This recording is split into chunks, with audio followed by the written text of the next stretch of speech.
जय श्री सीताराम, जय श्री राधे श्याम। कल हमने पढ़ा था और ये सब कर्म करके सबका एकमात्र फल यही मांगते हैं कि श्री रामचंद्र जी के चरण कमलों में हमारी प्रीति हो। उन लोगों के मन रूपी मंदिरों में सीता जी और रघुकुल को आनंद करने वाले आप दोनों विराजिए, आप दोनों वहीं बसिए। अब आगे पढ़ते हैं। जिनके ना तो काम क्रोध मद अभिमान और मोह है, ना लोभ है, ना क्षोभ, ना राग, ना द्वेष और ना कपट, ना दम्भ और माया ही है। हे रघुराज, आप उनके हृदय में निवास कीजिए जो सबके प्रिय और सबका हित करने वाले हैं, जिन्हें दुख और सुख तथा प्रशंसा और गाली समान है, जो विचार कर सत्य और प्रिय वचन बोलते हैं तथा जो जागते सोते आपकी ही शरण है और आपको छोड़कर जिनके दूसरे कोई गति मतलब आश्रय नहीं है। हे राम जी, आप उनके मन में बसी जो पराई स्त्री को जन्म देने वाली माता के समान जानते हैं और पराया धन जिन्हें विष से भी भारी विष है, जो दूसरे की संपत्ति देखकर हर्षित होते हैं और दूसरे की विपत्ति देखकर विशेष रूप से दुखी होते हैं। और हे राम जी, जिन्हें आप प्राणों के समान प्यारे हैं, उनके मन में आपके रहने योग्य शुभ भवन है। हे तात, जिनके स्वामी सखा पिता माता और गुरु सब कुछ आप ही हैं, उनके मन रूपी मंदिर में सीता जी सहित आप दोनों भाई निवास कीजिए। जो अवगुणों को छोड़कर सबके गुणों को ग्रहण करते हैं, ब्राह्मण और गो के लिए रहते हैं संकट सहते हैं, नीति निपुणता में जिनकी जगत में मर्यादा है, उनका सुंदर मन आपका घर है।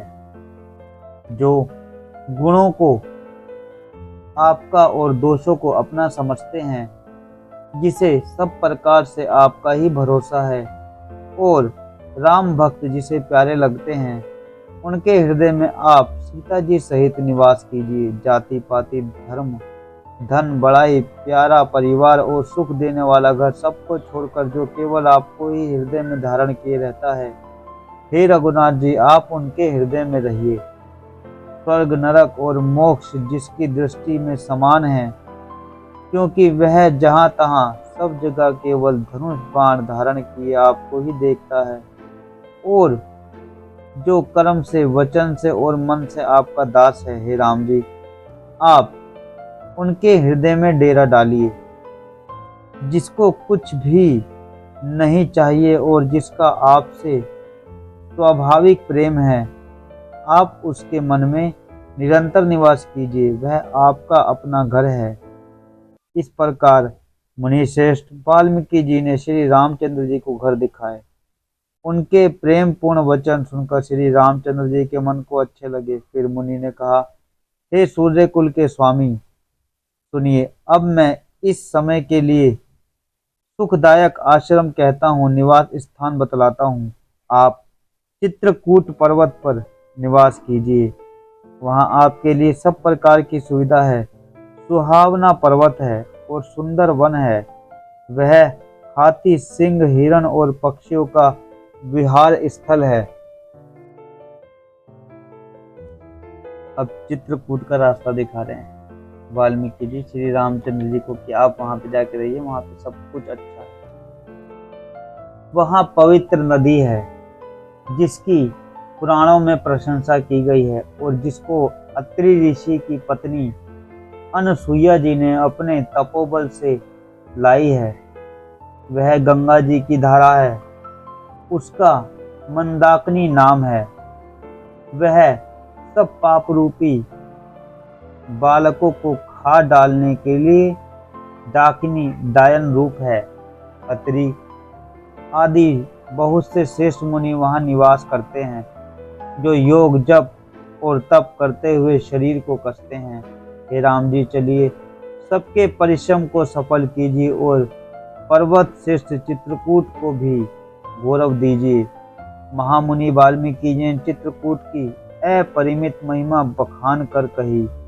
तब सीता जी सहित दोनों भाइयों ने आकर श्रेष्ठ नदी मंदाकिनी में स्नान किया। श्री रामचंद्र जी ने कहा, लक्ष्मण, बड़ा अच्छा घाट है, अब यहीं कहीं ठहरने की व्यवस्था करो। तब लक्ष्मण जी ने पैस्विनी नदी के उत्तर के ऊंचे किनारे को देखा और कहा कि इसके चारों ओर धनुष के जैसा एक नाला फिरा हुआ है। नदी मंदाकिनी उस धनुष की प्रत्यंचा डोरी है और शम दम दाम बाण है।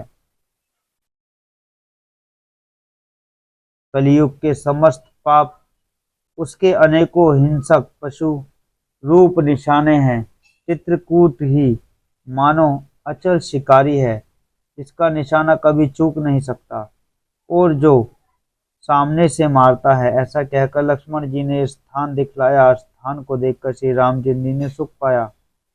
जब देवताओं ने जाना कि श्री रामचंद्र जी का मन यहाँ रम गया है, तो वे देवता के प्रधान हवई मकान बनाने वाले विश्वकर्मा को साथ लेकर चले।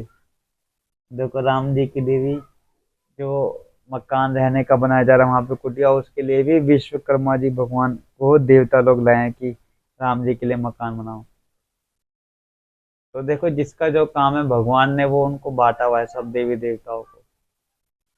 तो वे सब अपना कर्म अपना काम कर रहे हैं, तो हमारे कर्मों के हिसाब से हमें सारी चीजें मिलती है। अगर भगवान को लगता है कि इसको धनवान होना चाहिए, इसको सुखी होना चाहिए, तो वो देवता अपना काम वहां पे करने लग जाते हैं। जैसे ग्रह की दशा, ये सब हकीकत में है।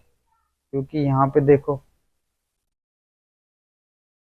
सब देवता कोल भीलों के वेश में आए और उन्होंने दिव्य पत्तों और घासों के सुंदर घर बना दिए।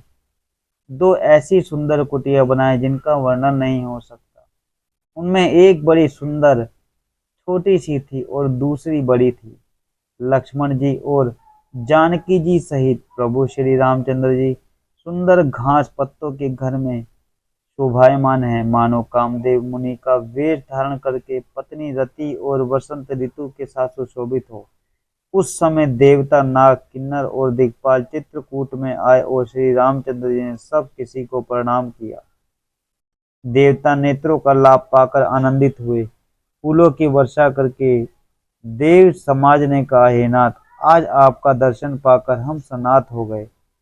फिर विनती करके उन्होंने अपने दुस्सह दुख सुनाए और दुख के नाश का आश्वासन पाकर हर्षित होकर अपने अपने स्थान को चले गए। श्री रघुनाथ जी चित्रकूट में आए। यह समाचार सुन सुनकर बहुत से मुनि आए। रघुकुल के चंद्रमा श्री रामचंद्र जी ने मुदित हुई मुनि मंडली को आते देखकर दंडवत प्रणाम किया।